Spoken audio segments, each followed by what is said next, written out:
네, 이어서 3부 진행하도록 할 텐데요. 현재 행사장 앞 복도에서는 무료 법률 상담이 진행되고 있습니다. 계속해서 알림을 드리고 있는데요. 현장 등록 통해서 바로 상담 연결이 가능하니까요. 필요하신 분들 그리고 관심 있는 담당자분들께서는 많은 참여해 주시기 바랍니다.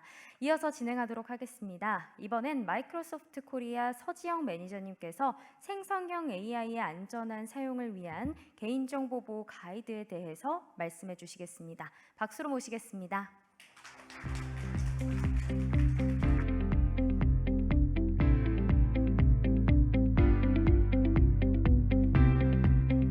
안녕하세요. 저는 지금 MS에서 데이터 앤 AI 스페셜리스트로 일하고 있고, 오늘은 생성형 AI 관련해서 개인정보보호법과 연동해서 규제에 대한 동향을 전달드리기 위해 이 자리에 섰습니다.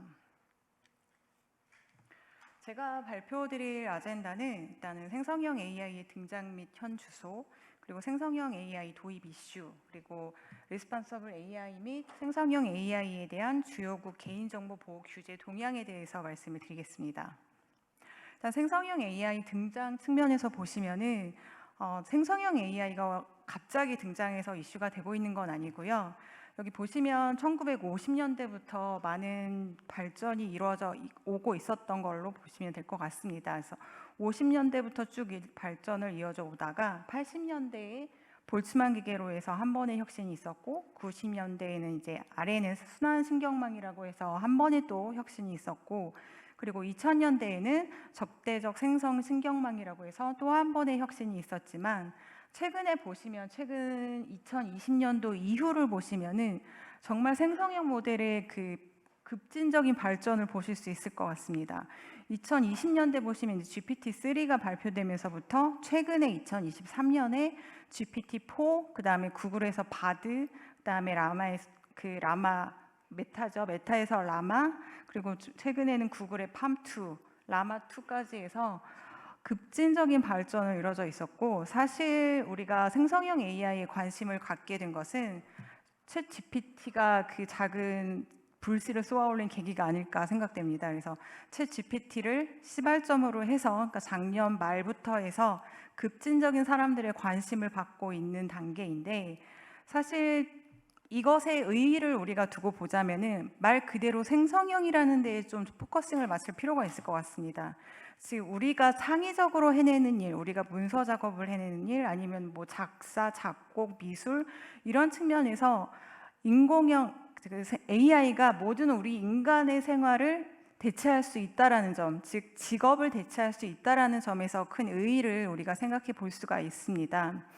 그리고 또 하나의 이제 관점을 보시면은 이 챗 GPT, 특히 챗 GPT를 제가 보여드리고 있는데, 지금 최근에 이게 2023년 1월, 2월 지금 자료를 보시면은 지금 3천만 명의 매월 접속자 수가 마지막 월에는 3천만 명까지 지금 올라가고 있습니다. 이런 식으로 해서 사람들의 관심이 폭증하고 있다라고 보시면 될 것 같고, 특히 보시면은 이제 최근에는 그 후발주자라고 해서 요즘에는 이제 오픈 소스로 해서 랭귀지 모델을 많이 발표하고 있습니다. 특히 이제 메타 같은 경우에는 라마 2를 발표를 했고요.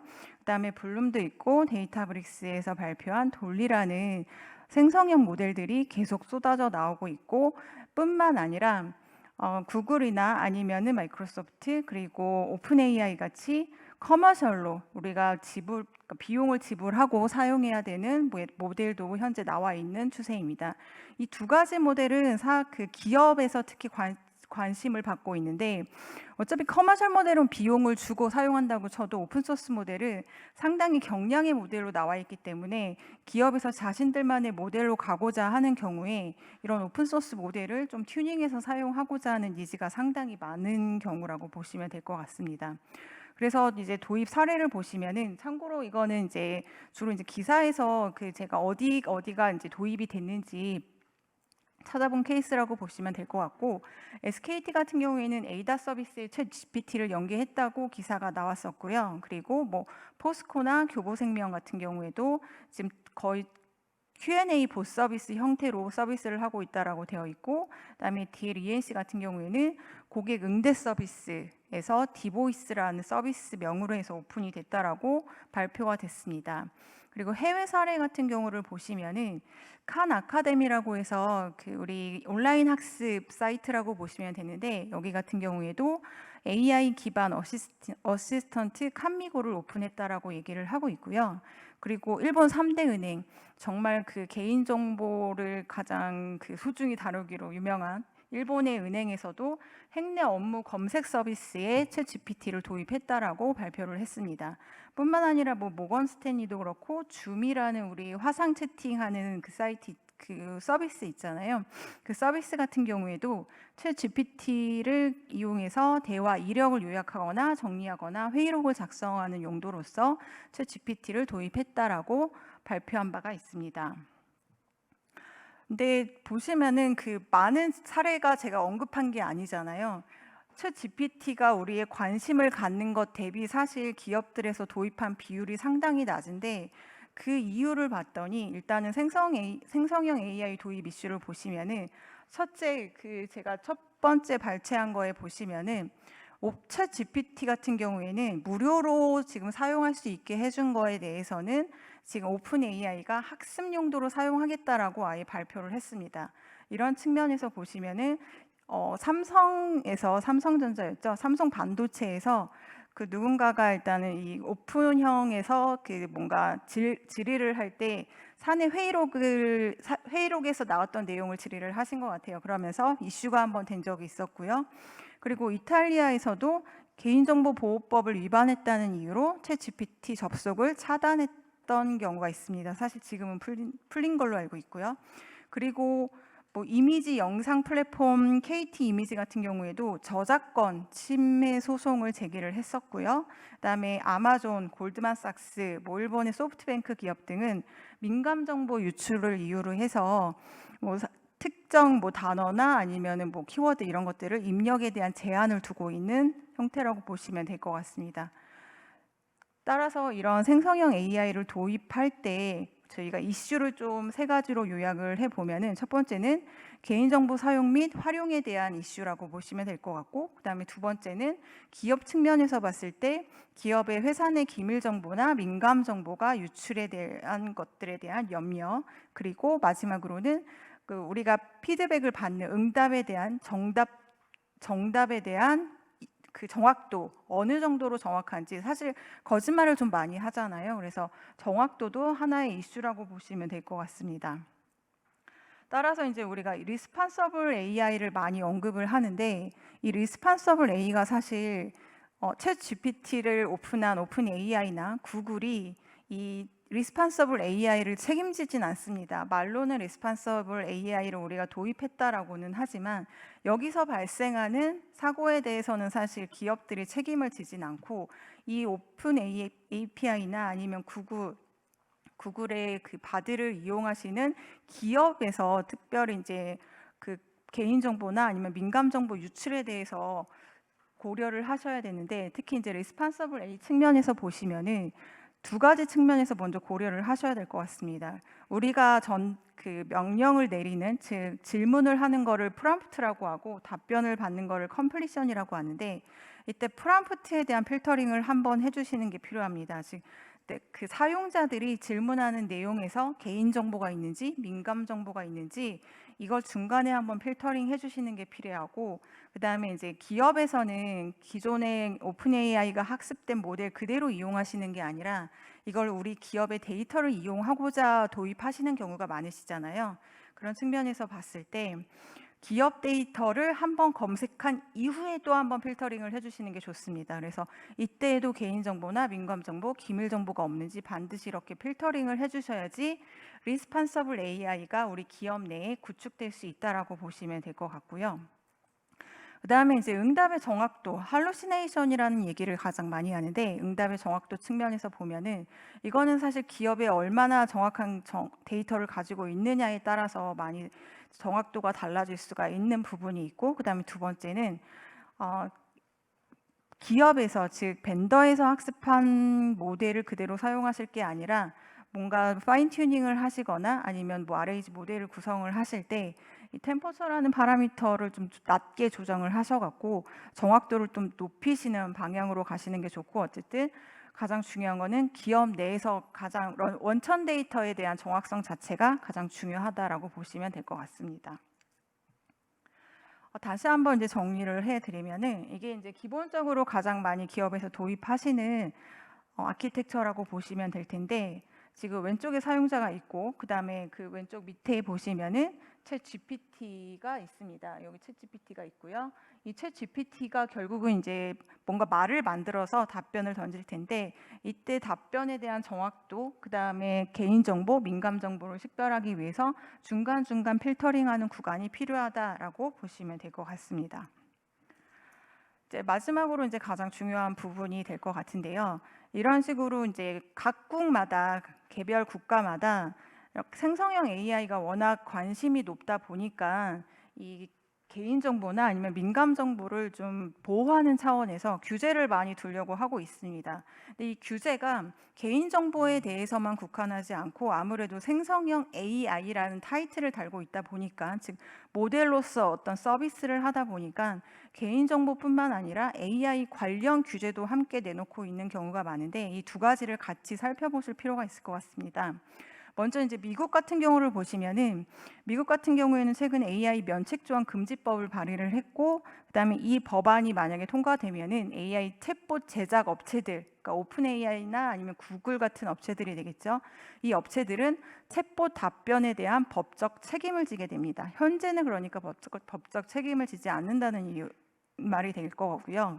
그렇기 때문에 이걸 도입하는 기업들에서 개인정보나 민감정보를 좀 각별히 유의해서 취급을 하셔야 되는 상황이라고 보시면 될 것 같습니다. 그리고 이 법은 어디까지는 지금 미국에 해당이 되기 때문에 우리나라에서 도입할 때도 더 유의해서 좀 도입을 하시면 좋을 것 같고요. 개인정보 관련해서는 기존의 개인정보법을 그대로 적용을 받습니다. 일단 캘리포니아 주에서 CCPA가 제정이 됐고요. 이거는 이제 GDPR을 원칙으로 하고 있습니다. 그리고 미국 연방 개인정보보호법 ADPPA에 적용을 받는다라고 보시면 될 것 같습니다.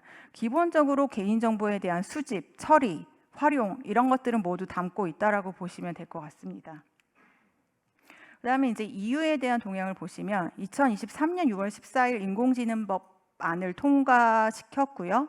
여기에서 보면은 용인할 수 없는 위험을 아예 구체적으로 명시를 하고 있는데, 인간 행동을 조작해서 사용자 자유 의지를 방해하는 AI 시스템 사용 금지하겠다라고 얘기했는데, 사실 이게 생성형 AI에 해당이 되긴 해요. 왜냐하면은 답변을 받는 대로 우리는 사실 필터링하지 않고 그대로 받아들이는 경우가 많거든요.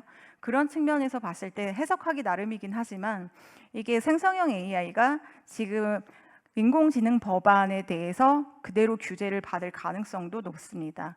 그리고 알고 있으신 대로 일단은 EU 같은 경우에는 GDPR, 구속력 있는 유일한 규제 협약이잖아요. 그래서 이 법안을 그대로 적용을 받는다라고 보시면 되고, 앞에서도 말씀드렸듯이 이탈리아가 이 법안을 위반했다라고 해서 국가 차원에서 챗 GPT를 막았던 사례도 있습니다. 그래서 지금 현재는 생성형 AI 자체가 우리는 개인정보, 민감정보를 취득하지 않는다, 이거를 뭔가 학습하지 않는다라고는 하지만 최초의 모델 학습을 할 때 개인정보가 들어갔는지 민감정보가 들어갔는지는 아무도 모르거든요. 그런 차원에서 각 국가에서 이 생성형 AI에 대한 취급을 각별히 좀 주의 깊게 보고 있다라고 보시면 될 것 같습니다. 그다음에 영국 같은 경우에는 2022년 3월에 인공지능 규제 백서를 발간했고, 2023년에는 AI 및 데이터 보호 가이드를 제정을 했습니다. 여기 같은 경우에는 이제 미국 같은 경우에는 주로 이제 기술에 좀 더 주안을 둔다면은 EU나 아니면 영국 같은 경우에는 개인의 기본권 권리가 좀 우선시한 법규를 좀 제정을 하고 있다라고 보시면 되고, 여기 같은 경우에도 UK GDPR이 있습니다. 주로 이제 GDPR을 기반으로 해서 UK 버전으로 좀 재해석한 버전이라고 보시면 되지만, 역시 동일하게 GDPR의 근간을 그대로 가져왔기 때문에 좀 구속력보다는 조금 구체화된 법안들이 조금 많다라고 보시면 될 것 같습니다. 그리고 이제 중국 같은 경우에는 여기가 조금 난해한데, 말로는 그러니까 생성형 AI 관련해서 규제가 조금 강력하다라고는 얘기를 했는데, 이번에 세계 최초로 생성 AI 법 규제를 시행을 했는데 최초 발의안보다 규제가 많이 완화되어 있습니다. 이 말은 무슨 말이냐면, 중국이 미국을 견제하기 위해서, 이건 제 생각이지만 견제하기 위해서 개인정보 보호보다는 아무래도 이제 기술의 주안점을 뒀다라고 판단을 하고 있습니다. 그래서 이번에 마지막으로 시행된 법안 자체는 최초에 발의된 것보다 많이 완화가 되어 있는 게 사실입니다. 그리고 개인정보 관련 규제 측면에서 보시면은 여기도 이제 개인정보보호법이 있고요. 이거 같은 경우에는 GDPR과 상당히 유사합니다. 이걸 근간으로 해서 만들었기 때문에, 그렇기 때문에 여기 중국에서도 개인정보보호법에 대해서는 강력하게 취급을 하고 있지만 AI 모델에 대해서는 조금 완화를 해줬다라고 보시면 될 것 같습니다. 그 다음에 일본입니다. 우리 옆나라 일본 같은 경우에는 인공지능 학습에 저작권이 있는 컨텐츠의 사용을 허가한다라고 얘기를 했고, 생성형 AI를 규제하기 위한 특별 법률은 현재 없습니다. 즉 이 말은 여기서도 마찬가지로 개인의 인권보다는 일단은 기술에 더 우한점을 두고 있다라고 보시면 될 것 같고, 일단 개인정보 관련 규제를 보시면은 기존의 이제 개인정보보호법 147조 규정에 의거해서 오픈 AI에 대해서 사람들의 허가 없이 민감 데이터 수집을 하지 말라라고 일단 아직까지는 경고하고 있는 수준에 머물러 있다. 즉 일본 같은 경우에는 개인정보 보호 처리 아니면 뭐 AI 관련 규제 면에서는 다른 나라에 비해서는 좀 많이 완화되어 있다라고 보시면 될 것 같고, 마지막으로 이제 우리나라입니다. 우리나라 같은 경우에도 이제 발빠르게 움직이려고 노력을 많이 하고 있죠.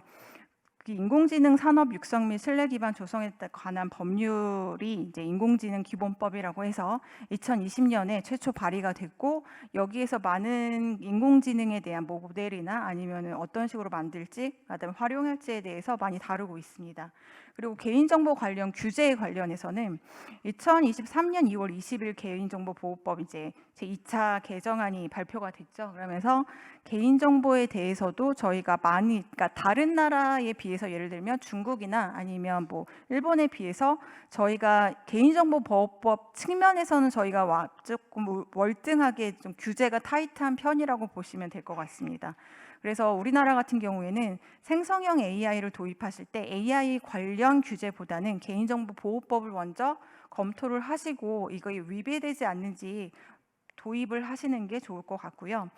추가적으로 제가 이제 시간이 남으면 조금 발표를 드리려고 자료를 준비를 했던 건데, 이거 같은 경우에는 이제 금보원에서 그 권고 사항을 안내한 자료라고 보시면 될 것 같고, 왼쪽에 이제 권고 사항입니다. 오픈 AI를 도입하려는 기업이 많다 보니까 금보원에서 이제 내놓은 권고 사항이고요. 우리나라 사기업보다는 이제 금융권에서 제재가 많다 보니까 제가 금보원을 기준으로 해서 권고 사항을 일단 작성을 해봤습니다. 그래서 여기 쭉 보시면은 방안 그 권고 사항이 있고, 그 다음에 옆에는 대응 방안들을 제가 명시를 해놨는데, 예를 들어서 한두 개만 짚고 넘어가 보면은 권고 사항 1번에 보면은 금융회사 등은 챗 GPT를 이용한 업무 범위 및 내용 등에 대해서 무분별한 챗 GPT 사용의 위험을 사전 예방하여야 된다라고 얘기를 하고 있는데, 사실 권고 사항이라고는 하지만 이런 식으로 예방하여야 한다라고까지만 되어 있어서 구체적으로 어떤 식으로 대응해야 될지 조금 헷갈리시는 측면이 있을 것 같아서 제가 대응 방안이라고 해서 따로 옆에 장표를 작성을 해놨습니다.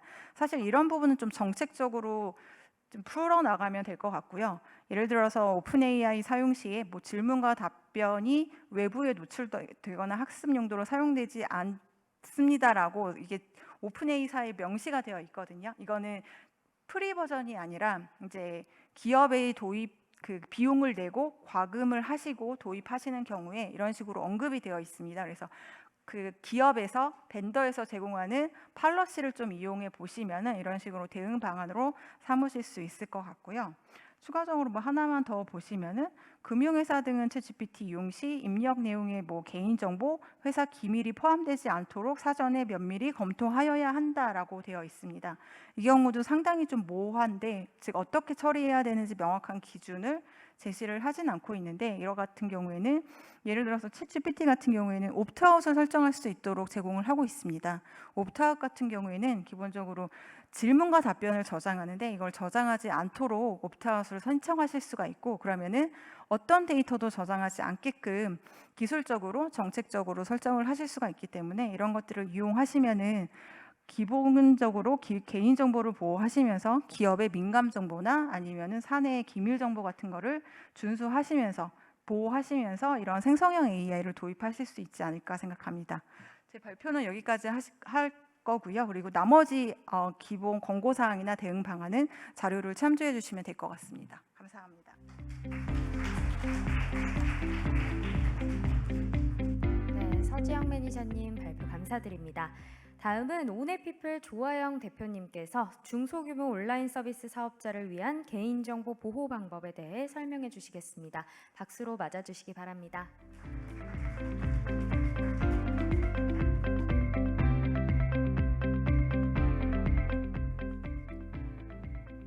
네, 안녕하세요. 소개받은 오네피플의 대표 조아영입니다. 반갑습니다.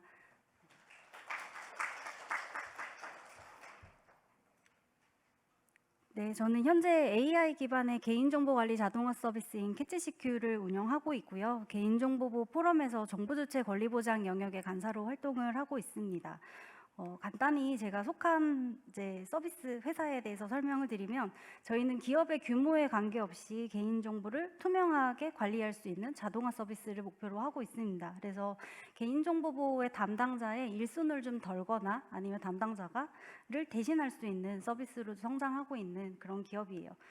그래서 저희가 오늘 말씀드리려고 하는 내용은, 저희가 이제 글로벌 진출하려고 하는 다양한 중소규모의 온라인 사업자분들을 만나 뵙었고, 그 과정에서 어떤 고민들이 있는지, 현실적으로 이걸 어떻게 해 나가는지에 대해서 좀 키워드가 됐던 부분들, 같이 좀 해소했던 포인트들을 좀 설명드리려고 합니다.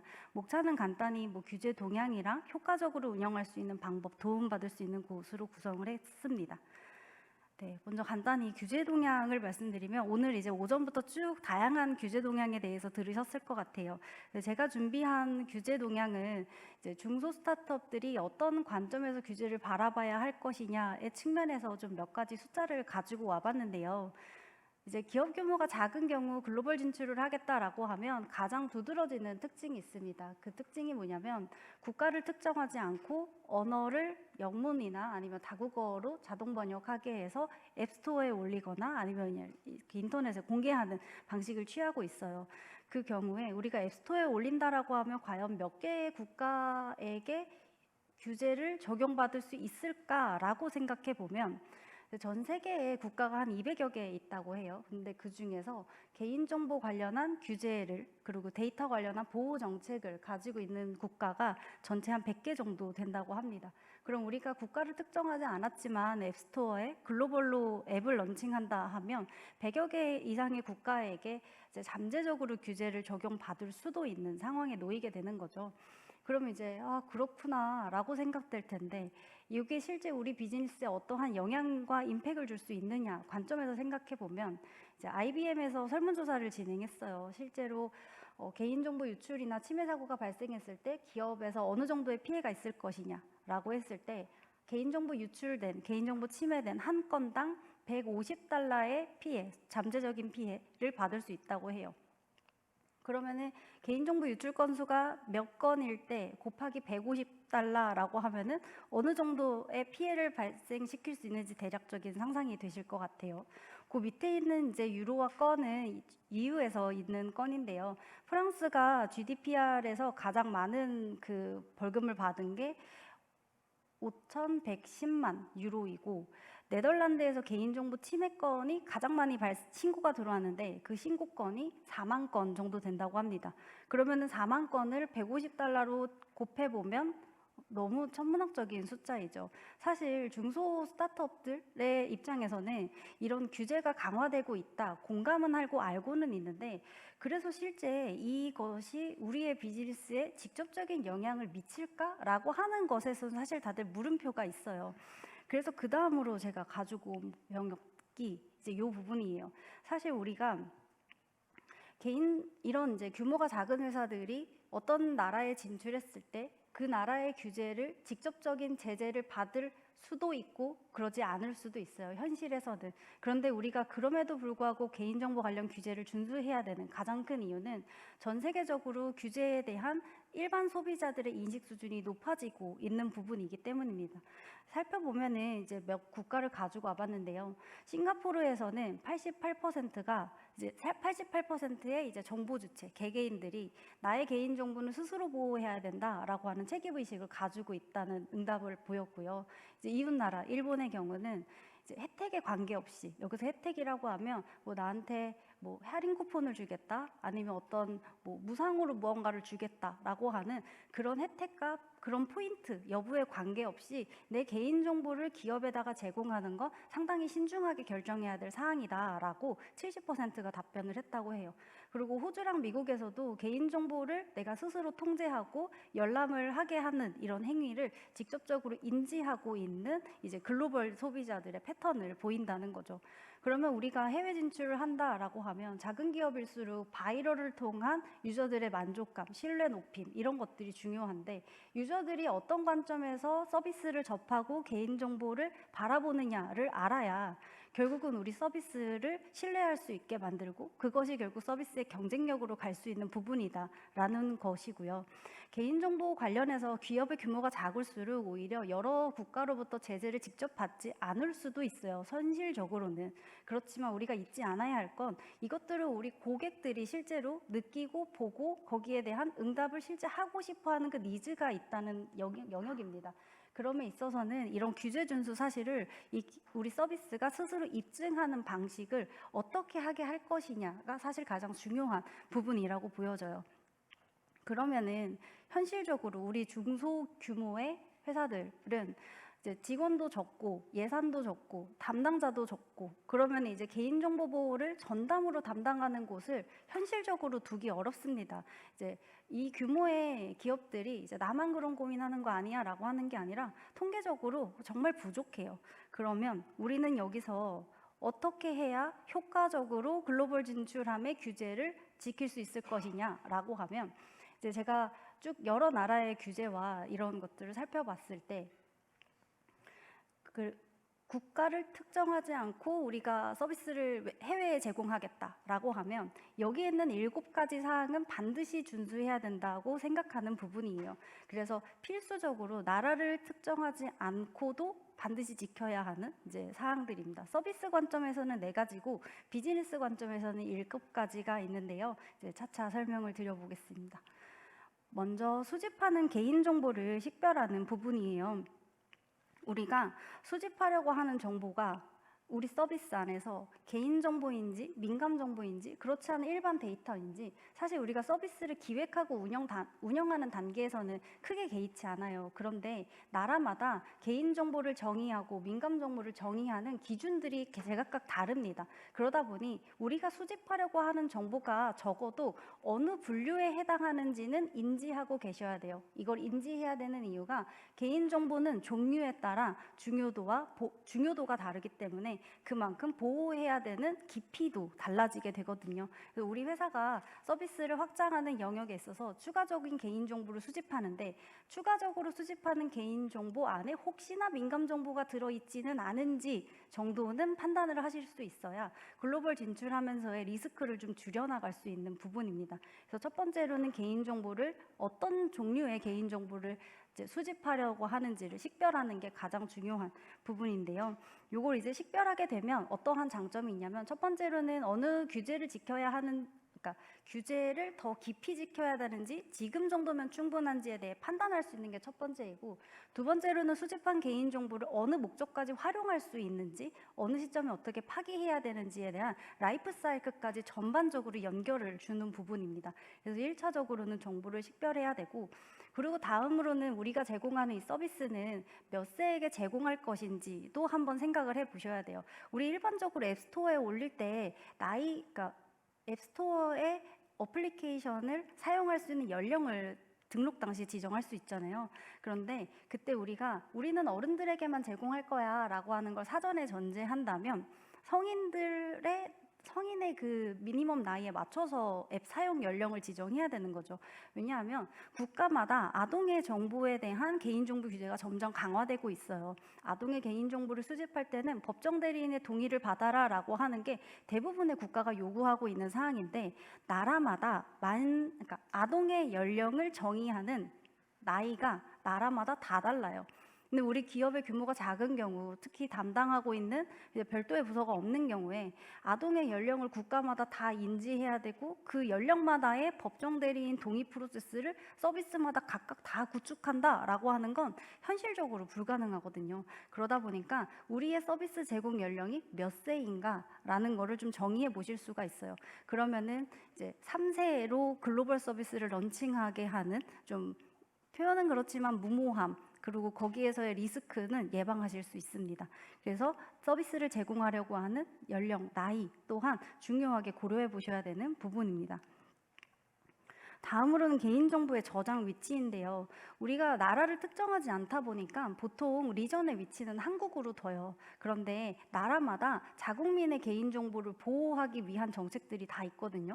그래서 기본 요구하고 있는 건 정부 주체로부터 별도의 동의를 받아라라고 요구를 하고 있는데, 이제 매번 동의받아서 해야 되냐라고 하면 거기에 또 현실적인 서비스 제공 영역에 좀 말도 안 됨이 있잖아요. 그러다 보니까 이제 국가마다 어떤 협약을 체결했다든지 어떤 인증을 취득했다든지 아니면 반드시 안전성 확보 조치 기준에 일정 수준을 달성해야 된다든지 하는 국가마다의 요구 사항들이 다 달라요. 그리고 이전하려고 하는 정보의 유형이 개인정보인지 민감정보인지, 뭐 10,000건을 보낼 건지 10만 건, 100만 건을 보낼 건지에 따라서의 규정도 다 달라지거든요.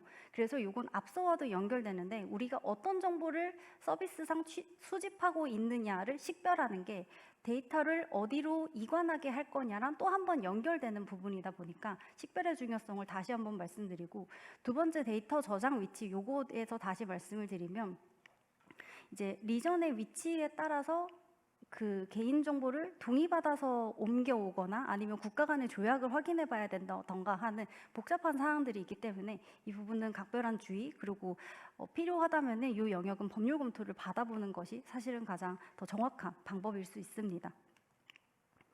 그리고 접근 정책이랑 모니터링을 이제 하셔야 되는데요. 이제 접근 정책을 수립하고 모니터링을 하는 이 부분에 있어서는 우리 사실 정보보호하고 개인정보보호하면 가장 기본적인 영역이기도 해요.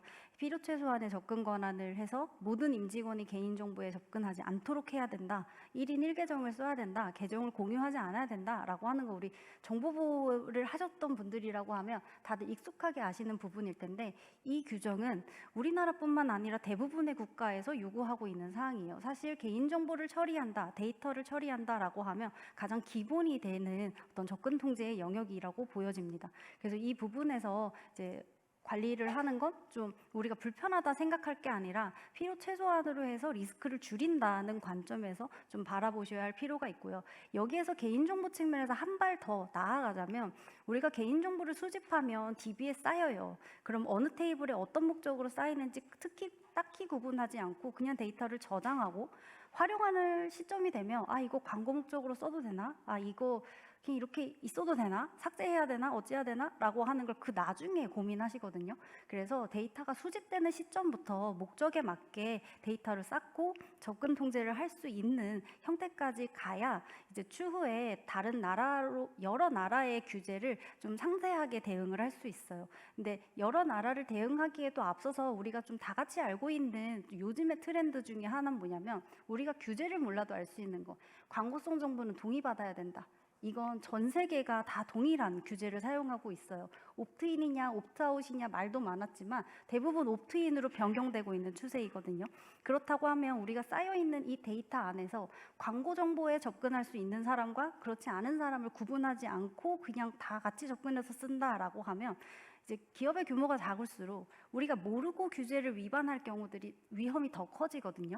그래서 이 정보를 저장하는 시점, 접근하게 하는 시점에서부터 적절한 통제와 정책이 수립되어야 합니다. 그리고 이렇게 접근 통제가 수립이 되고 나면 그 다음에 중요한 게 모니터링인데요. 모니터링은 참 귀찮은 영역이기도 해요. 현실적으로는 일도 많고 바빠 죽겠는데 뭘 자꾸 보라는 것이냐라고 하는데, 이거는 사실 전사적으로 그리고 모두가 이 필요를 공감하게 하는 게 굉장히 중요합니다. 그래서 저는 보통 어떻게 설명을 드리냐면요. 은행에서 강도를 맞았어요. 그런데 CCTV가 없어요. 돈은 없어졌는데 언제 어떻게 없어졌는지 아무도 몰라요. 이거와 동일한 상황이라고 보여져요. 그래서 모니터링이라고 하는 건 우리가 귀찮아라고 볼 게 아니라 CCTV 달아놓는 것처럼 그냥 응당당연하게 있어야 되는 정도라고 봐주시면 돼요. 우리가 말 좋게 뭐 예방 통제, 사후 통제, 뭐 다양한 말들을 붙이지만 사실 그거에 앞서서 늘상 누군가 지켜보고 있다라고 하는 이 느낌은 정보를 접근하는 사람들로 하여금 스스로의 자기 통제를 할 수 있게 하고, 실제 이거를 보게 하는 행위로서 우리가 침해 사고나 유출 사고를 예방할 수 있는 것까지도 확대되니까 모니터링 또한 놓치지 않고 해야 하는 부분입니다. 네, 다음은 정보 주체 권리 보장 방법을 마련하는 건데요. 사실 서비스 관점에서 그리고 글로벌 진출하는 관점에서는 이 부분이 가장 중요합니다. 여기서 가장 중요한 건 개인정보 처리 방침인데요.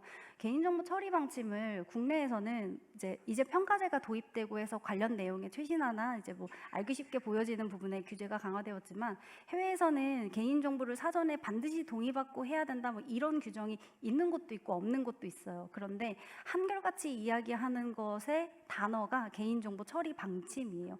이 처리 방침을 어떻게 바라보냐면, 기업이 개인정보를 얼마나 투명하게 관리하는가, 그리고 이 정보 주체인 개개인 입장에서는 내가 개인정보를 줬을 때 여기는 얼마나 나의 정보를 안전하게 관리하는 것인지를 보장하는가, 내 정보의 트레이드 오프의 대가는 어떻게 되고 있는가를 보여주는 곳이 개인정보 처리 방침이라고 인지하고 있습니다. 당초에 그 문서의 수집 목적과 아주 딱 맞죠. 그렇지만 우리나라에서는 그거를 이제 그 의도대로 받아들여지지 않고 그냥 이렇게 복사 붙여넣기 해서 그냥 이렇게 어디 적당히 뭐 이런 게 좀 있다 보니까, 이런 상태로 해외에 나갔을 때에는 소비자로부터 상당히 곤란한 질문들을 많이 받을 수 있어요. 왜냐하면 앞서의 설문에서도 보셨다시피 정보 주체들은 이 개인정보 처리 방침을 통해서 내가 어떠한 직접적인 통제권을 행사할 수 있다라는 걸 인지하게 되거든요. 처리 방침 안에는 이제 권리 보장 방법을 마련해라라는 내용이 그 처리 방침 안에도 들어가요. 근데 국내의 사정을 보면 그 정보 주체의 권리 보장을 마련하는 방법을 그냥 보통은 그냥 문서로만 마련해 두는 경우들이 많거든요. 근데 우리 해외 서비스를 하다 보면 글로벌에 오는 그 모든 개인정보 관련 민원을 직접 대응하는 건 현실적으로 쉬운 일이 아니기 때문에 이 열람, 수정, 정지, 철회, 삭제를 실제 서비스의 기능으로 마련해 두시고 그 기능으로 연결하게 하는 것이 정보 주체로부터는 우리 서비스가 개인정보 이렇게 관리하는구나 라고 하는 투명성을 보여주고 개인정보를 담보한다라는 걸 보여주실 수 있고, 정보 주체 입장에서도 그런 영역에서 여기 내 정보 제대로 관리하는 거야 라고 하는 어떤 그런 의구심을 주지 않을 수 있습니다. 그래서 정보 주체 권리 보장을 마련하게 하는 영역은 해외 진출에 있어서는 반드시 선행되어야 될 부분으로 보여집니다. 네, 비즈니스 관점인데요. 사실 이 모든 건 다 사람이 해요. 그러다 보니까 책임자를 지정하고 조직을 운영하고 하는 솔직히 당연한 얘기인데요. 기업의 규모가 작으면 별도의 부서를 들이지 못하는 게 사실 현실적인 여건이에요. 그러면 부서를 별도로 들이지 못한다 하면 여기서 가장 중요한 건 모든 임직원이 개인정보 보호를 스스로 할 수 있게 업무 프로세스를 만드는 게 굉장히 중요합니다. 그래서 보안팀만 보호를 하는 게 아니라, 개인정보 보호팀만 보호를 하는 게 아니라, 마케팅 하려고 하는데 동의서가 어떻고 개인정보 접근 권한이 어떻다라고 하는 건 그 업무 프로세스에 속속이 들어가 있어야 되는 부분이에요. 작은 조직일수록 의사소통이나 커뮤니케이션이 원활하고 더 빠르게 이루어지는 부분들이 있잖아요. 반대로 그 강점을 이용해서 모든 구성원을 보안 프로세스에 참여시키는 형태로 조직을 운영하시는 게 가장 효과적인 방법이고요. 이를 위해서 주기적으로 교육을 하는 등의 이제 방법으로 좀 효과적으로 운영하실 수 있습니다. 그리고 이제 규칙이 많으면 너무 힘들어요. 그래서 명확하게 일관된 규칙을 설정하는 게 상당히 중요한 부분인데, 규칙을 정하자라고 하는 것도 이게 말이 쉬운데 실제로 하려면 굉장히 어렵거든요.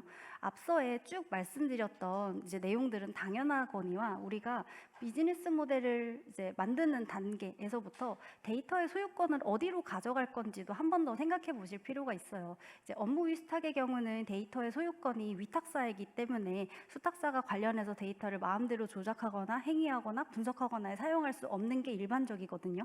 그러다 보니까 우리가 글로벌 진출해가지고 데이터 많이 모아서 이걸로 데이터 사업할래요 라고 생각을 하시는 기업이 혹시나 있다면, 그러면은 이 데이터의 소유권을 누구에게 가져가게 할 것인지를 비즈니스 모델 설계하는 당시부터 고려하셔야 돼요.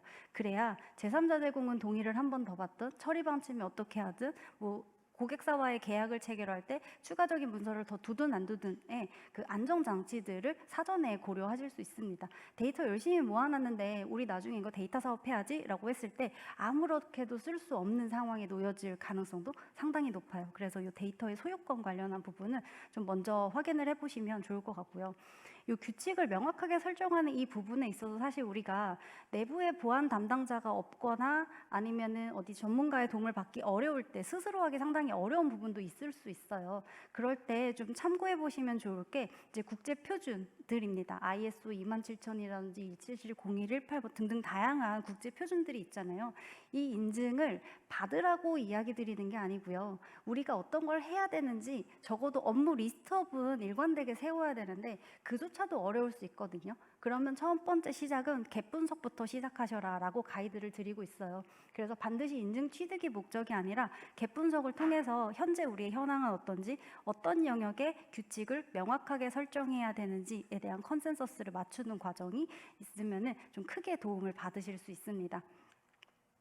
네, 마지막으로는 이제 전문가의 도움을 받으세요라고 말씀을 드려요. 인터넷진흥원의 개인정보보호 국제협력센터라는 사이트가 있어요. 여기 들어와 보면은 그 나라별로 규제가 한국어로 또 잘 번역이 되어서 있는 부분들이 있고, 개인정보보호위원회 국제동향에 들어가 보면 리포트가 있습니다. 그래서 어느 나라에서 개인정보 관련한 사건 사고가 있었는데 뭐 결론은 어떻게 됐다까지 리포트가 아주 잘 나와 있어요. 그러다 보니까 아주 맨땅에 헤딩하지 않아도 이런 사이트들에서 이제 정보를 얻으실 수 있고요. 그리고 시스템 영역에 구축을 해야 된다라고 하시면은 이제 저희 같은 개인정보관리 자동화 서비스도 있으니 알아보실 수 있을 것 같고, 특히나 법률 부분에 있어서는 법률 서비스인 변호사 서비스를 받는 것이 가장 효과적일 수 있습니다. 네, 그래서 오늘 이렇게 쭉 7가지의 필수 규제 사항들을 좀 말씀드렸는데요. 작은 기업일수록 가장 글로벌에서 가장 효과적인 건 구전, 바이럴 마케팅이라고 해요. 바이럴 마케팅이 정말 효과적이려면 서비스의 신뢰와 당연한 걸 당연하게 제공하는 것 또한 굉장히 중요한 부분입니다. 그래서 이 부분으로 이제 개인정보보호 규제를 통해서 여러분들이 하시려는 서비스가 전 세계적으로 사랑받는 서비스로 성장하시기를 바랍니다. 감사합니다.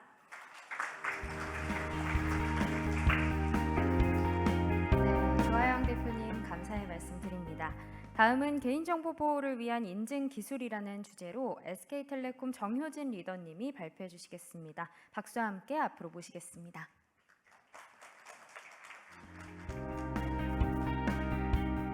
이렇게 만나뵙게 돼서 반갑습니다. 저는 SK텔레콤 웹3CO에서 인증 관련된 데이터 플랫폼 개발을 하고 있고요. 오늘 뭐 법률이나 규제, 뭐 정책 관련된 이야기들을 많이 하시는 것 같은데, 사실 개인정보라는 것들이 제공하시는 서비스 내에 스토리지, 시스템적으로 스토리지 안쪽에 있는 데이터들에 대한 보호에 관련된 이야기일 텐데요. 그 데이터들을 접근할 수 있는 식별자, 그리고 인가, 그 이후에는 이 정보에 대한 접근 권한에 관련된 개발 관점에서 오늘 좀 말씀을 드리려고 하고요. 저희 이제 조직에서는 이제 잘 아시는 서비스 중에 하나가 패스라고 하는 서비스를 제공을 하고 있는데, 이제 패스 서비스는 시스템상에서 본인 확인을 위한 장치로서 제공이 되고 있고요. 현재 뭐 국가에서 제공하는 온라인 서비스들에 가시면은 간편 인증이라고 하는 온라인 그 로그인 수단들이 제공이 되고 있습니다. 그게 이제 통신 3사가 제공하는 패스에서 제공하는 사용자의 정보, 그 정보는 각자가 휴대폰 가입하실 때 대면으로 이미 신분증을 제출하시고 저희가 확인했던 그 데이터베이스를 기준으로 인증을 하는 방식으로 되어 있고요. 이제 관련된 내용들을 보시면 저희가 하는 패스라고 하는 인증부터 시작해서 사실은 앞으로 저희가 웹3라고 하는 새로운 시대의 온라인 환경에서 써야 되는 인증 등도 같이 보실 수 있도록 준비를 했습니다. 저희가 사실 온라인 서비스 상에서의 사용자 인증이라고 하면 크게 세 가지로 나누어 볼 수 있는데요. 이제 사용자를 일단 식별하셔야 되고요. 그게 저희가 흔히 말하고 있는 아이덴티피케이션 또는 아이덴티파이어라고 부르는 부분이고요. 사용자를 식별했으면 그 사용자가 진짜 그 사용자인지를 확인하셔야 됩니다. 그게 이제 인증이라고 하는 스텝에서 다루고 있는 부분이고, 그 이후에 이 사람의 아이덴티파이어와 이 사람이 진짜 그 사람인지를 확인하셨으면 이 사람의 권한을 부여하셔야 되는 단계로 넘어가게 됩니다. 이렇게 크게 세 가지로 보시면 될 것 같고요. 현재 지금 저희가 쓰고 있는 기본적인 인증 수단은 아이디 패스워드 기반으로 많이 쓰시죠. 온라인 서비스를 만드실 때 아이디와 패스워드를 설정하고, 사용자는 패스워드를 지식 기반으로 본인이 어디에 적어놓거나 아니면 기억하고 있는 상태로 다음번 접속할 때 그걸 사용하는 형태인데요. 이게 이제 각 서비스마다 사일로로 구축될 수도 있고, 또는 서비스에서 구글 로그인이라든지 아니면 네이버 로그인 같은 소셜 로그인을 붙여서 쓰실 수도 있습니다. 근데 그것들을 계속 따라 들어가게 되면 결국에는 네이버의 아이디 패스워드로 귀결되게 되고요. 또는 사일로로 구축한 온라인 환경에서는 직접 다 관리하시는 아이디 패스워드로 귀결되게 됩니다. 이제 여기에서 조금 더 인증 수단을 고도화한 내용이 소유 기반의 인증 수단인데요. 예전에 아마 공인인증서 등등 아마 써보셨을 거예요. 현재는 이제 없어졌지만요. 이제 공인인증서라고 하는 그런 기술의 기반은 결국 사용자에게 프라이빗 키를 부여하고 그 프라이빗 키 기반으로 인증서를 발급할 수 있게 하는 기술입니다. 결국 내 디바이스, 사용자 디바이스에 온전히 소유할 수 있는 어떤 장치로서 이 사람을 다시 한번 인증하겠다라는 그런 방식이고, 이 방식에는 보안 카드나 OPT나 뭐 사용자 키 등이 다양하게 사용되고 있고, 요즘에 이제 추가적으로 인증을 하기 위해서는 생체 인증을 또 많이 하시잖아요. 맥북에서는 뭐 아이폰에서는 그 얼굴 인증, 페이스 인증 하시고 또 지문 인증 같은 것들을 하고 있는데요. 이런 인증 수단을 가지고 있습니다. 제가 이제 가져온 요 데이터는 2018년도 데이터인데요. 하루에 해킹되는 데이터 수가 500만 건, 그리고 2017년 한 해에 해킹된 데이터 수가 26억 건 정도 되고요. 비밀번호 탈취 및 추측으로 인해 해킹된 비율이 81%입니다. 요 기준을 제가 2018년도, 17년도로 가져온 이유는 2017년도, 18년도까지 저희들이 대부분 썼던 인증의 수단이 아이디 패스워드였고요. 이 이후부터 투팩터 인증으로 넘어가기 시작한 계기가 되었습니다. 보시면 지식 기반 인증의 한계로 인해서 뭐 스타벅스라던가 아니면은 기업에서 많은 데이터들이 손실되고 유출되는 과정들을 겪었고요. 그 아이디나 패스워드가 유출되는 방식은 여러 가지이겠지만, 뭐 하나 예를 들면 네이버와 똑같은 화면을 만들어 놓고 사용자가 그 아이디 패스워드를 넣으면 그걸 가져다가 네이버뿐만이 아니라 사용자들이 아이디와 패스워드를 중복해서 많이 쓰고 있기 때문에 다양한 사이트들에서 개인 데이터를 탈취하는 그런 형태로 보이고 있습니다. 그래서 이런 아까 보셨던 아이디 패스워드 2017년, 18년도의 트렌드 이후에 그 두 번 조금 강화된 인증 수단이 필요하다고 생각을 해서 파이도 얼라이언스라고 하는 게 만들어졌고, 요즘 저희가 올해 초반부터 하반기에 새롭게 글로벌리 적용하고 있는 내용이 파이도에서 얘기하고는 파이도 2.0의 패스키라고 하는 내용인데, 그 제가 좀 살짝 설명을 드릴게요. 이제 패스키 파이도라고 하는 그 단체는 결국 기존에 사용자의 기억에 의존했던 지식 기반의 인증 수단에서 결국에 현대적인 디바이스, 저희가 가지고 있는 디바이스의 사용자가 소유하고 있는 인증 수단으로 변경하겠다라는 글로벌 표준이고요. 저희가 이거에 맞춰서 저희 회사도 파이도 관련된 투팩터 인증을 쓰고 있고요. 많은 온라인 서비스에서도 많이 도용을 해서 사용을 하고 있습니다. 그래서 이제 본인의 디바이스에 저장된 프라이빗 키를 가지고 인증을 한다는 개념으로 보시면 되고요. 그 프라이빗 키를 확인하기 위해서 뭐 핀 넘버를 사용하실 수도 있고 아니면 페이스 아이디나 지문 등등 생체 인증을 사용하실 수 있습니다. 그리고 파이도 인증을 좀 보시면요. 2012년도에 파이도 얼라이언스가 시작이 됐고요. 2014년도 지나서 2017년도에 저희가 지금 사용하고 있는 파이도 2.0이라는 스펙이 나왔고, 파이도 2.0 스펙은 아주 기본적인 장치는 우리가 소유하고 있는 디바이스 안에 프라이빗 키를 부여하고 그 프라이빗 키로 서명된 서명값을 서비스 프로바이더, 이제 만드시려고 하는 서비스들이 받아서 확인한 이후에 인증을 처리하는 형태로 되어 있고요. 그런 과정을 지나서 올해부터 추가적으로 제공되기 시작하는 게 패스키라고 하는 개념인데요. 패스키는 기존에 저희가 말씀드렸던 프라이빗 키의 인증에 크게 벗어나는 기술적 범위는 아니고 프라이빗 키를 본인에게 부여하는데 그 부여한 프라이빗 키를 사용자가 얼마나 조금 더 손쉽게 사용할 수 있느냐의 유저 익스피리언스 또는 유저 인터페이스 관점의 발전이라고 보시면 될 것 같습니다. 보시면 이게 파이도 인증의 개념인데요. 결국 사용자 왼쪽에 보시는 사용자는 본인이 소유한 개인 키를 사용하기 전에 한번 내 거라고 하는 인증을 하고요. 사용자가 가지고 있는 프라이빗 키로 서명된 서명 내용을 그 서비스 프로바이더한테 던지고 서비스 프로바이더는 본인이 소유한 프라이빗 키로 그 서명을 확인하는 과정으로 되어 있습니다. 파이도 인증 방식이 이런 기본적인 형태로 되어 있는데 여전히 문제점이 좀 있습니다. 강력한 디바이스 바인딩으로 인해서 사용자의 인증 수단의 강화는 가지고 왔지만 사용자가 디바이스를 변경한다거나 사용자가 디바이스를 분실했을 때는 이 키를 복원할 수 있는 방법이 사실은 쉽지가 않고요. 파이도 인증으로부터 보호된 사용자 계정과 그렇지 않은 계정을 구분하기가 좀 쉽지가 않습니다. 왜냐하면 파이도의 프라이빗 키를 제공하는 제공자가 센트럴라이즈되게 글로벌리 운영되고 있지 않은 문제점이 있고요.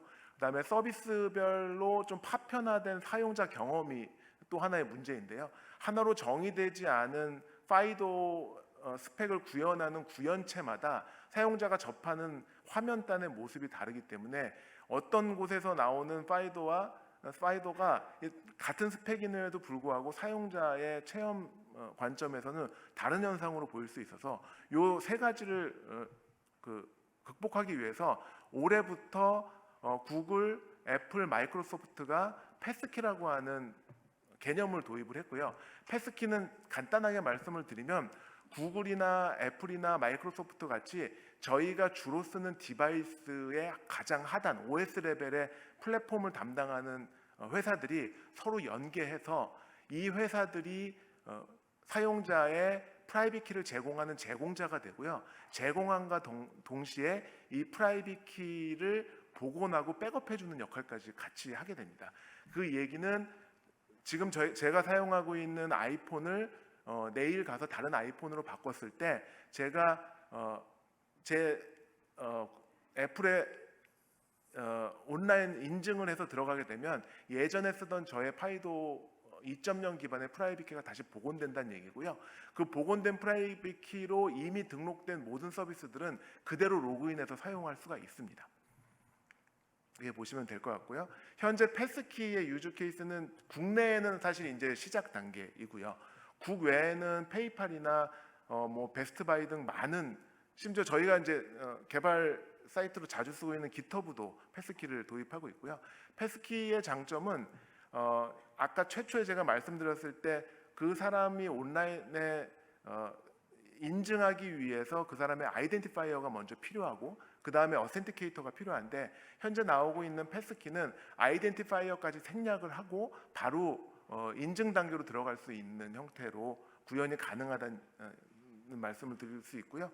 이 패스키는 현재 안드로이드의 하반기 연말 버전에 온라인돼서 사용하실 수가 있고, iOS는 올 초부터 사용 가능한 버전으로 지금 릴리즈가 되어 있습니다. 그리고 패스키를 적용하는 또 다른 사례는 엔터프라이즈 사례인데요. 엔터프라이즈 같은 경우는 저희 회사를 예를 들어드리면 저희 회사의 사내 시스템에 접근을 할 때 저희는 파이도 2.0 기준의 투팩터 인증을 사용을 하고 있고요. 사실은 거기에 패스키가 적용되어 있는데 저희는 사실은 그 회사이다 보니까 아이덴티파이어에 대한 확인은 한번 해요. 그냥 패스키만 사용하는 건 아니고요. 그래서 아이디 패스워드도 사용하고 패스키도 사용하는 두 가지 방식으로 사용을 하고 있고 국내에서는 SKT가 제공하는 패스 앱에서 현재 패스키를 사용을 하고 있습니다. 이제 두 번째 트렌드는 이제 DID라고 혹시 들어보셨는지 모르겠는데요.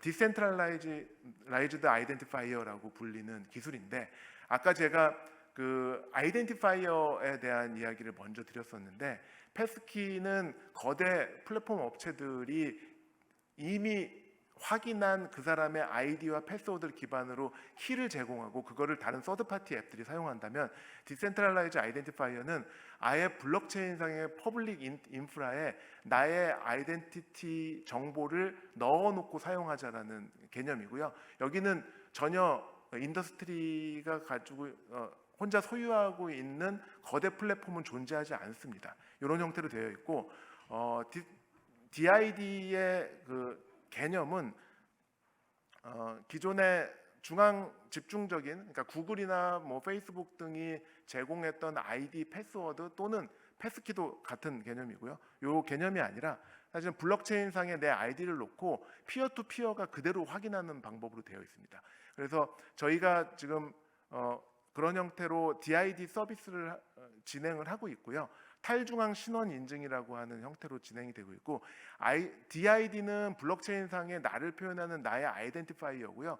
그 아이덴티파이어를 사용해서 본인의 개인 정보를 직접 내가 서비스 프로바이더한테 제공하는 형태로 되어 있어서 서비스를 프로바이드하는 프로바이더가 데이터베이스에 어떤 개인 정보를 유지하고 있는 그런 상태는 아닙니다. 그래서 이거는 이제 개인 정보의 자기 주권화라고 하는 형태하고 맞물려서 돌아가는 기술적인 트렌드라고 보시면 될 것 같고요. 현재 글로벌리 뭐 DID, W3C 인터넷 표준이나 또는 그 오아시스라고 하는 키 매니지먼트 하는 쪽이나 아니면 DID 어스 하는 쪽에서 표준이 이루어지고 있고 이미 W3C에는 온라인 표준으로 들어가 있는 상태입니다. 그래서 이런 형태로 되어 있고 맨 밑에 레지스트리가 블록체인 형태이고 이슈어는 VC를 발급하는 사람이고요.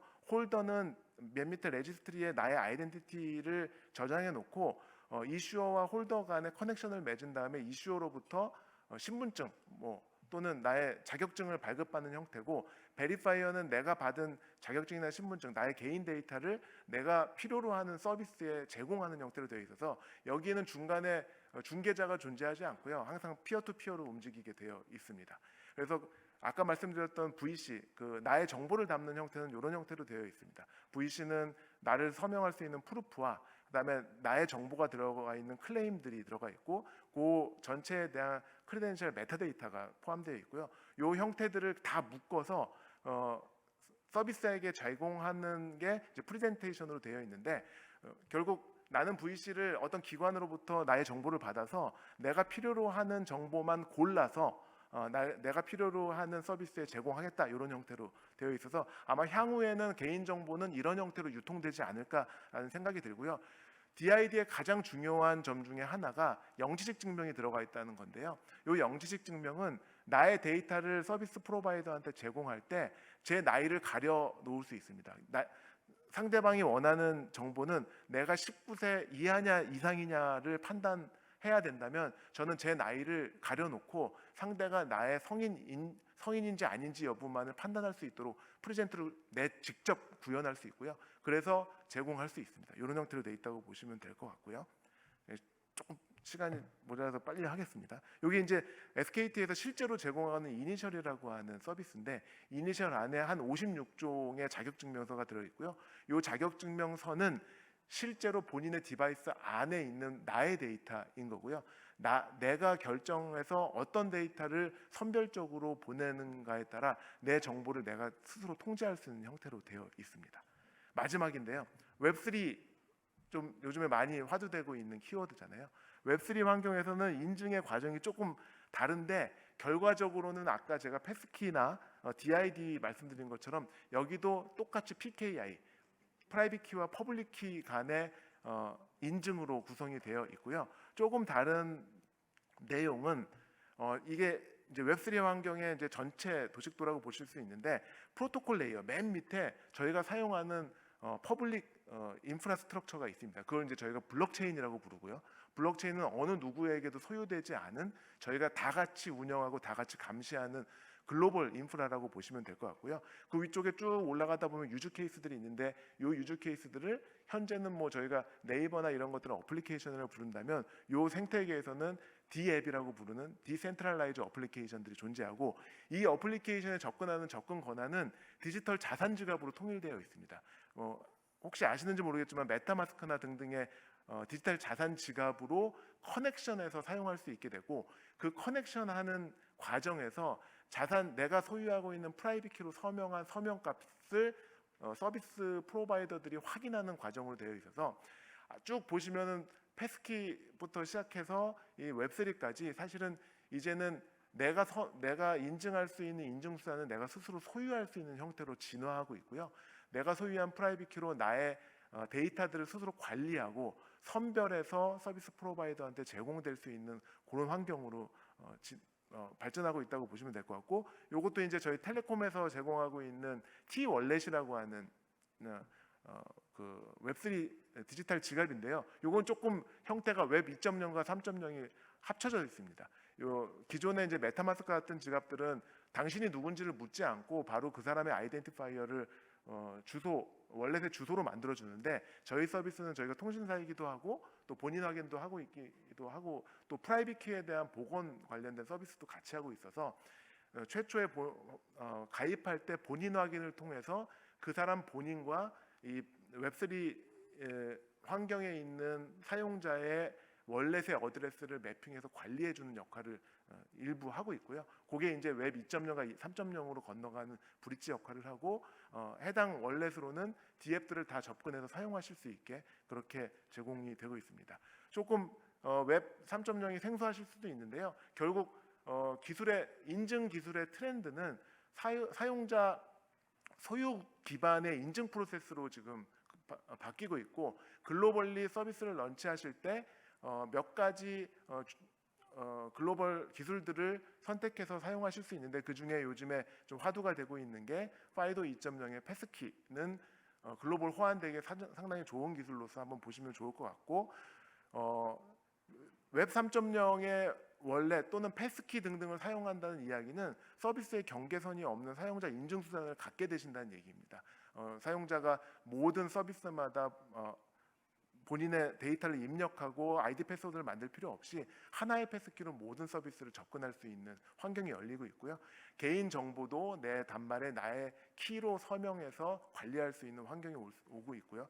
그다음에 디지털 이런 기술들이 모여서 이제 향후에는 디지털 자산을 스스로 직접 소유할 수 있는 환경으로 발전을 하고 있고 그 자산들마저도 내 디바이스뿐만이 아니라 퍼블릭 공간에 나의 키로 서명해서 암호화된 형태의 데이터로 저장될 수 있는 공간들이 블록체인과 같은 형태로 만들어지고 있다 이렇게 설명을 드릴 수 있을 것 같습니다. 그래서 오늘 제가 기술적인 측면에서 개인 데이터를 보호하시기 위해서 사용자를 어떻게 선별해서 접근시키고 그 사람을 어떻게 확인하고 그 사람한테 어떤 권한을 주실 수 있는지에 대한 기술적인 인트로를 좀 드렸고요.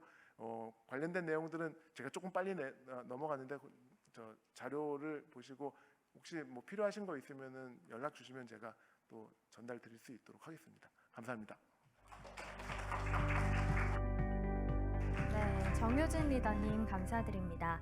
마지막으로 법무법인 덕수 황준엽 변호사님께서 2022-2023년 해외정보보호 법률 상담 주요 내용과 시사점에 대해서 말씀해 주시겠습니다. 박수로 함께해 주세요.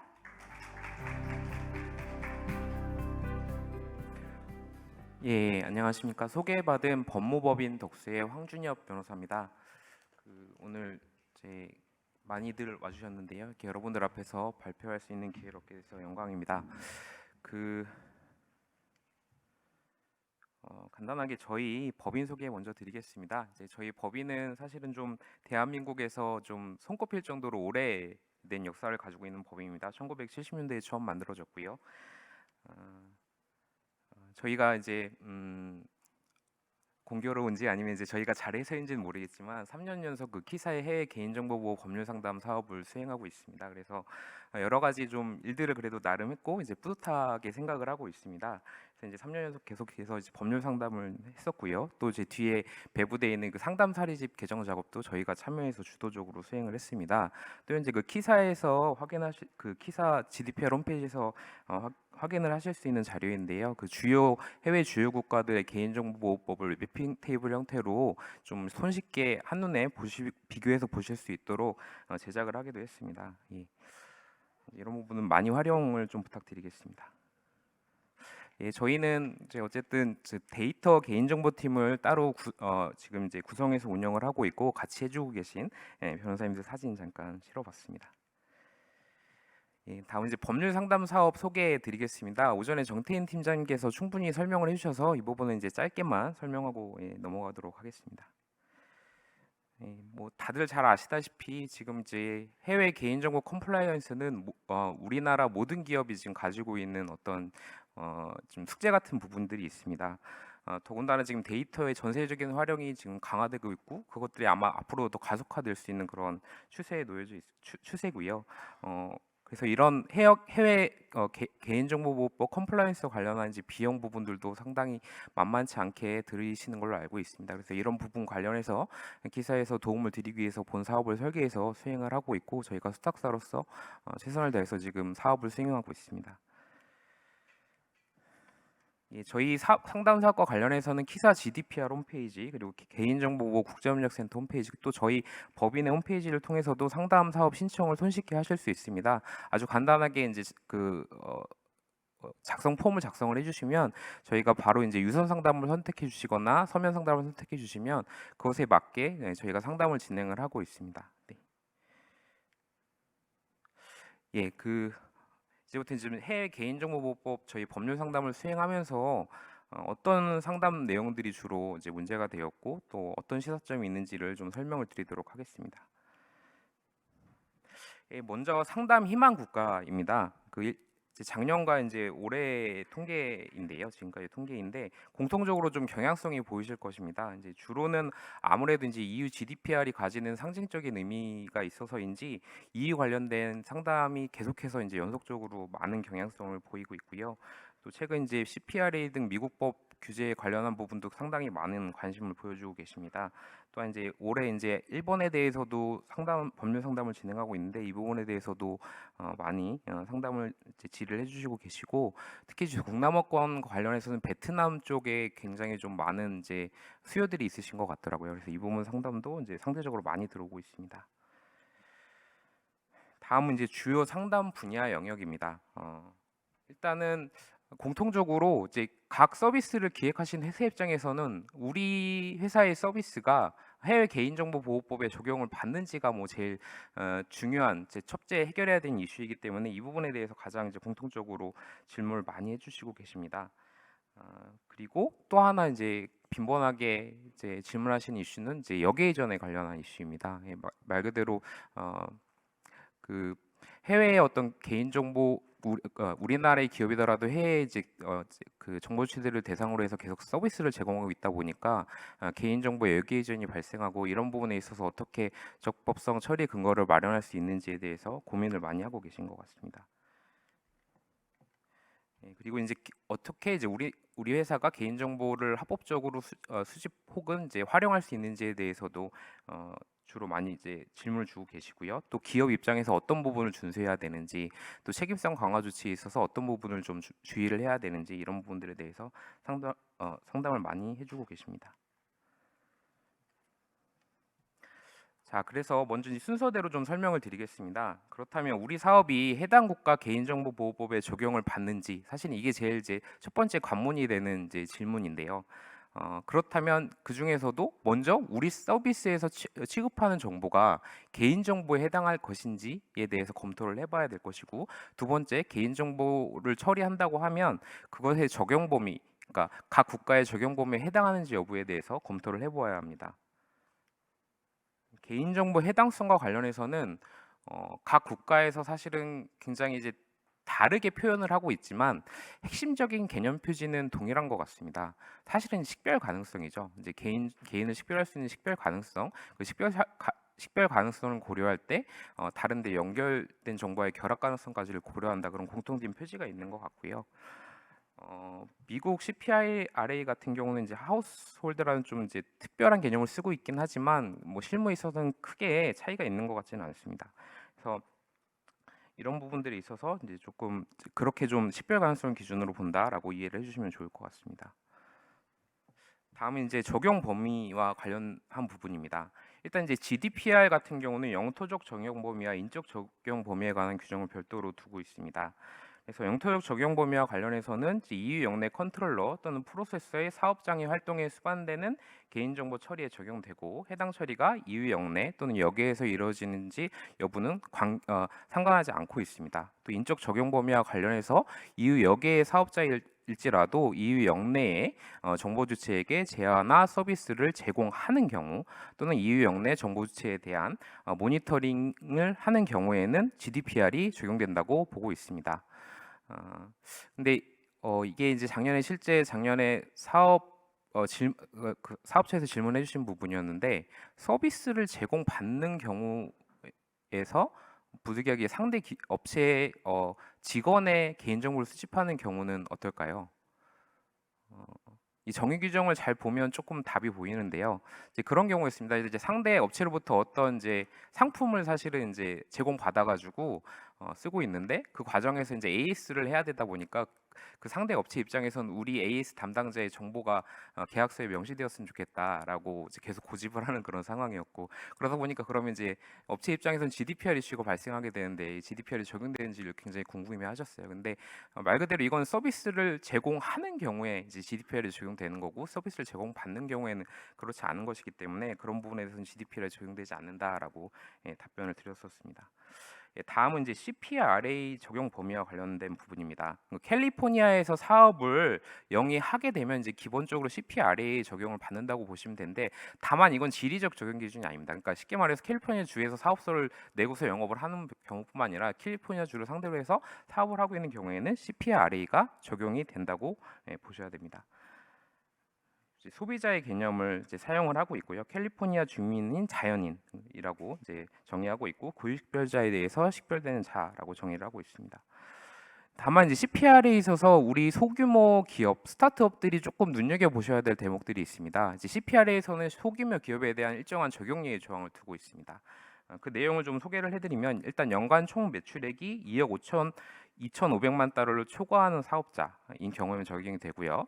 연 이제 10만 건 이상의 캘리포니아 소비자에 대한 정보 처리가 되는 경우, 또 연간 총 매출액의 50% 이상을 캘리포니아 주민의 개인정보 판매 및 공유에서 얻는 사업자의 경우에만 CPRA가 적용되기 때문에 상대적으로 규모가 적은 기업의 경우에는 적용 제외에 해당할 수 있습니다.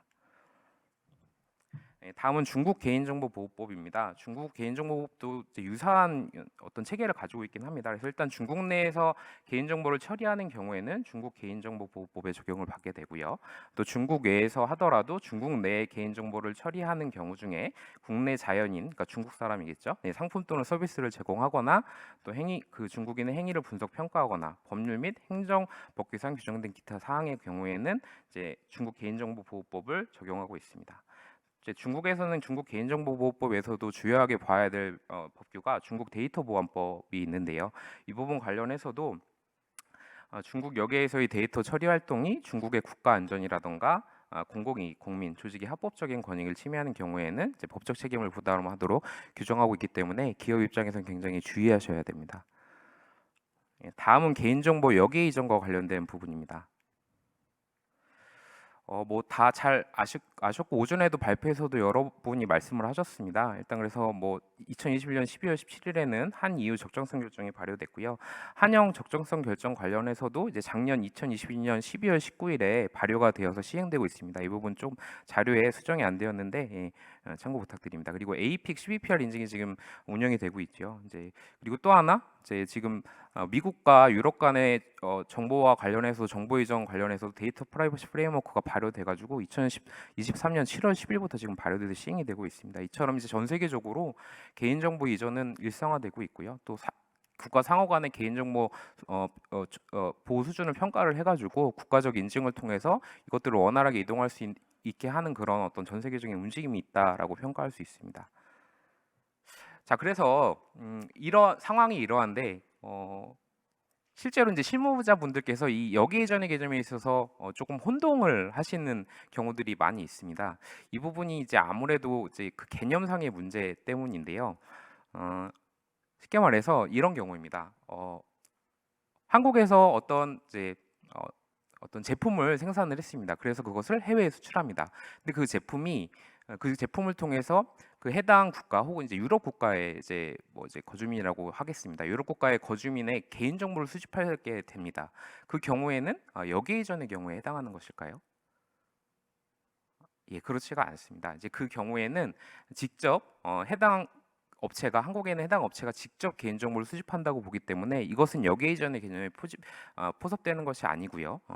이 경우에는 그래서 GDPR이 직접 적용된다라고 보고 여기 이전에 해당한다고 보지는 않습니다. 이거는 이제 어떤 이제 EU 영내에 있는 개인 정보가 또 다른 이제 한국에 있는 이제 업체로 이제 개인정보가 이전되는 것, 그러니까 두 개의 어떤 리전이 있는 걸 전제로 해가지고 이제 적용되는 개념이기 때문에 그렇습니다. 이 부분에 있어서 근데 실무자분들께서는 조금 헷갈리시는 경우가 많이 있어서 한번 지적하고 넘어가도록 하겠습니다.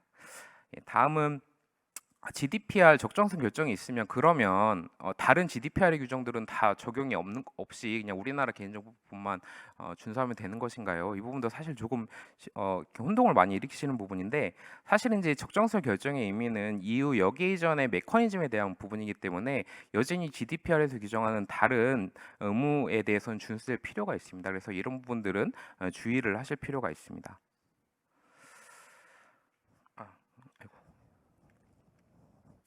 예, 그리고 다음입니다. 그리고 스타트업이나 소규모 기업에도 모든 규정을 준수해야 하는지 이 부분도 이제 아까 잠깐 설명을 드리긴 하였는데요.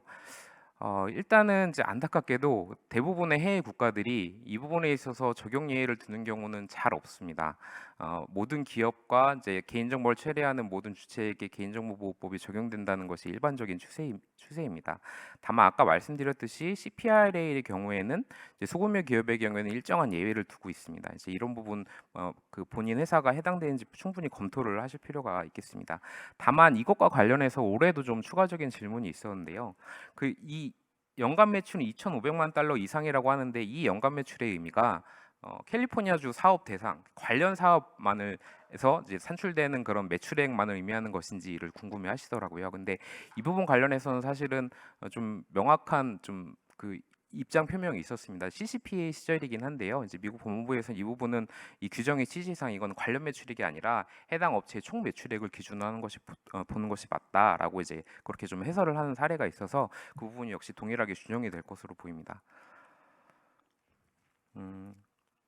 그리고 중국, 유럽의 경우에는 이제 소규모 기업에 별도 예외를 두고 있지는 않고 일본도 원칙적으로 모든 개인정보 취급 사업자에 적용이 됩니다. 다만 이제 일반 지침 단위에서는 중소사업자에 대해서 완화된 보안 지출 기준을 유지해서 적용하고 있는 부분들이 좀 확인이 됩니다. 또한 이제 방송, 신문 등 언론기관, 작가, 대학 또는 학술기관, 종교단체 및 정당은 해외 언론 전문 저술, 학술 및 정치활동과 관련해서 적용 의무가 각각 면제되기도 합니다.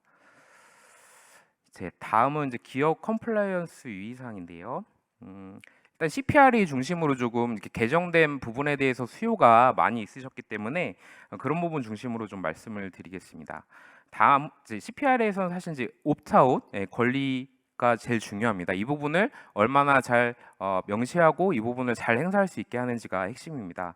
그리고 CPR에서는 종전에 이제 판매의 공유의 개념까지를 이제 보장해야 된다. 그 소비자에게 보장해야 된다라는 부분이 추가됨으로써 Do not sell or share personal information 부분 링크를 구현해야 된다는 부분을 이제 명확히 하고 있습니다. 그래서 행태 광고, 특히 행태 광고 같은 부분을 서비스하는 기업 입장에서는 이 부분을 유의하실 필요가 있습니다.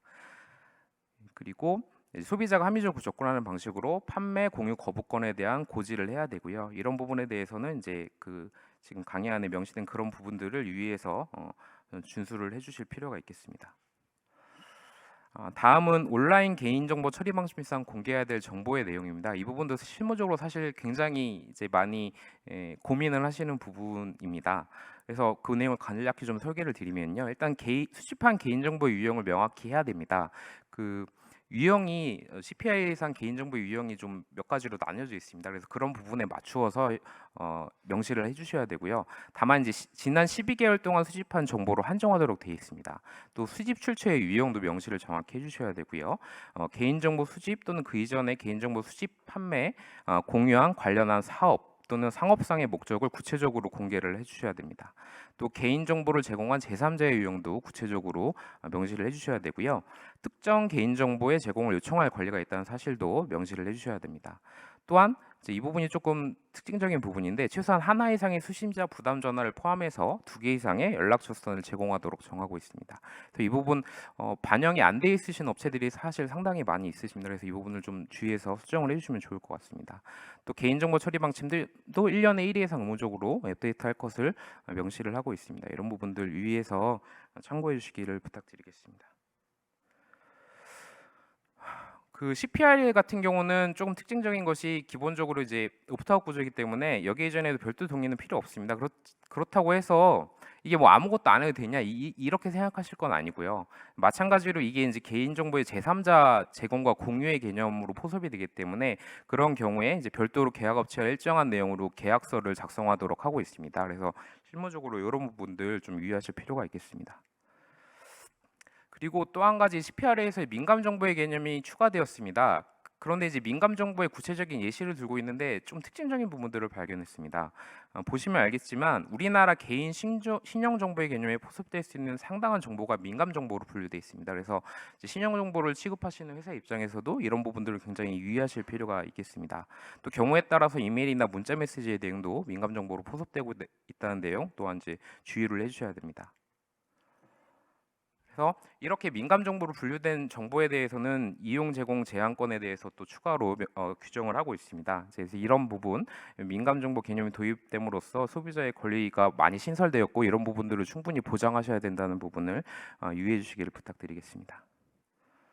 예, 마찬가지로 또 잘 아시겠지만 미국은 어떤 개인정보 침해 시에 어떤 집단 소송이 활성화되어 있는 나라입니다. 그래서 이런 부분들 굉장히 주의를 해주셔야 되겠고요. 예, 그 밖에 이제 유의사항들은 이제 강의안을 좀 참조해 주시면 감사하겠습니다. 예, 기업 책임성 강화 관련해서도 이제 우리 기업이 DPO를 지정해야 되는지, 그렇다면 DPO를 지정을 할 때는 어떤 자격을 갖춰야 되는 사람을 지정해야 되는 것인지 이런 부분들 굉장히 많이 궁금해하십니다. 그래서 DPO 지정 의무 같은 경우는 일단 이제 컨트롤러 또는 프로세서의 핵심 활동이 정보 주체에 대한 대규모의 정기적이고 체계적인 모니터링이 이제 이루어지는 경우에 DPO 지정 의무가 있습니다. 그래서 핵심 활동의 의미랑 대규모에 해당하는지 여부를 판별하는 데 있어서 좀 주의를 해주셔야 되고요. 대규모 의미에 대해서 명확히 뭐 수적인 기준을 제시하고 있지는 않고 구체적인 좀 사례들을 제시하고 있기 때문에 이 부분을 참고해 주시면 감사하겠습니다. DPO 선정 시 어떤 부분을 봐야 되냐? 이제 총 4가지 정도를 좀 기준으로 보시면 좋을 것 같습니다. 일단 그 사람이 전문적인 해당 국가의 법률에 대한 전문적인 지식이 있는지, 또 의사소통 능력, 특히 감독기관의 원활한 의사소통이겠죠. 그리고 이제 업무 수행 능력, 그리고 개인정보 관련 국제인증 자격 보유 여부도 이제 고려해서 선정을 해야 된다라고 이제 가이드라인에서 밝히고 있습니다. 인증 제도에 대해서도 앞에 말씀을 많이 해주셨습니다. 뭐 아무래도 기업 입장에서는 국가마다 개인정보보호법이 너무 다 다르고 약간은 또 다른 형태의 규제를 가지고 있고 이러다 보니까 하나의 통합된 인증을 통해서 해결하고 싶다라는 뭐 요구가 당연히 있을 수밖에 없습니다. 그래서 이 부분 관련해서 좀 말씀을 드리면 일단 우리나라는 ISMSP 인증 제도를 두고 있습니다. 그리고 특히 이제 해외 기업 입장에서도 우리나라 이제 국민들의 개인 정보를 이전할 때 좀 동의 없이 이전을 하고 싶다 이런 수요가 있으신 기업에 대해서도 해외 기업 역시도 ISMSP 인증이 가능하기 때문에 이런 부분들을 많이 활용해 주시면 좋을 것 같고요.